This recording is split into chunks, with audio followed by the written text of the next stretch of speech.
ಒಳ್ಳೇದಾಯ್ತು, ರಾಮ ಮಂದಿರ ಕಟ್ಸಿದೀರ, ದೇವ್ರು ಒಳ್ಳೇದ್ ಮಾಡ್ಲಿ ನಿಮ್ಗೆ. ಆದ್ರೆ ಜನರು ಕೇಳ್ತಾ ಇರೋದು, ರಾಮ ಮಂದಿರ ಬಂದಾಯ್ತಪ್ಪ, ರಾಮರಾಜ್ಯ ಯಾವಾಗ ಬರುತ್ತೆ? ಏನೋ ಕಂದಲೆ, ಏನೋ ಏನೋ ಏನೋ ಏನ್ ಸ್ಮಾರ್ಟ್ ಆಗಿದೆಯಲ್ಲಿ. ಆಫ್ರಿಕಾದಿಂದ ನಡ್ಕೊಂಡೇ ಬಂದ್ಬಿಟ್ಟಿಯೇನೋ. ಯಾವಾಗ ನಿರುದ್ಯೋಗ ಸಮಸ್ಯೆ ಬಗೆಹರಿಯುತ್ತೆ? Just because his leader Rahul Gandhi ji is unemployed doesn't mean the youth of this country is unemployed.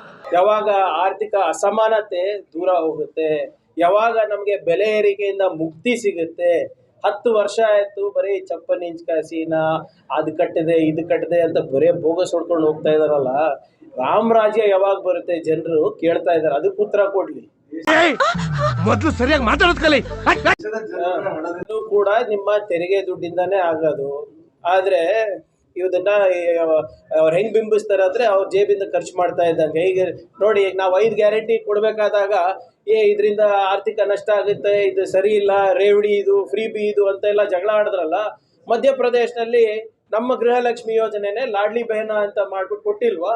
ಅದಾದ್ಮೇಲೆ ಶಿವರಾಜ್ ಸಿಂಗ್ ಚೌಹಾಣ್ ಅವ್ರು ಏನ್ ಹೇಳಿದ್ರು ಅವಾಗಿನ ಮುಖ್ಯಮಂತ್ರಿಗಳು, ಇಲ್ಲ ನಾವು ಗೆದ್ದಿದ್ದು ಲಾಡ್ಲಿ ಬೆಹನ ಇಂದಾನೆ ಅಂತ. ಅವಾಗ ಬಿಜೆಪಿ ಕೊಟ್ರೆ ಅದು ಜನ ಕಲ್ಯಾಣ, ನಾವು ಕೊಟ್ರೆ ಅದು ಏನು ತೆರಿಗೆಗೆ ನುಕ್ಸಾನ್ ಆಗ್ತದೆ ಅಂದ್ಬಿಟ್ಟು. ಹೂ ಸ್ಟಾಪ್ಡ್ ಯು? ನಿಮ್ಮನ್ನ ತಡೆದಿರುವವರು ಯಾರು? ಈಗ ಇದು ದ್ವಂದ್ವ ನೀತಿ ಇದೆ ಅವ್ರದ್ದು, ಬಿಜೆಪಿ ಅವ್ರದ್ದು.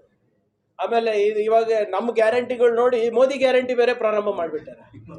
ಅಯ್ಯೋ, ಈ ನನ್ನ ಮಕ್ಳು ಮತ್ತೆ ಶುರು ಮಾಡಿದ್ರಯ್ಯ.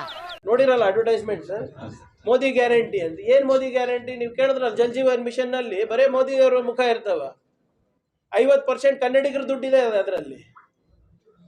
ಆರೋಗ್ಯ ಏನು ನಿಮ್ಮ ಆಯುಷ್ಮಾನ್ ಭಾರತ್, ಆರೋಗ್ಯ ಕರ್ನಾಟಕ 50% ನಮ್ ದುಡ್ಡದ. ಮನ್ರೇಗಾನಲ್ಲಿ ನಮ್ ದುಡ್ಡದ. ಏನ್ ಮೋದಿ ಗ್ಯಾರಂಟಿ ಇದು? 50% ಕನ್ನಡಿಗರ ದುಡ್ಡು ತಗೊಂಡು, ರಾಜ್ಯಗಳ ದುಡ್ಡು ತಗೊಂಡು 100% ಪ್ರಚಾರ ಇವ್ರು ತಗೊಂಡ.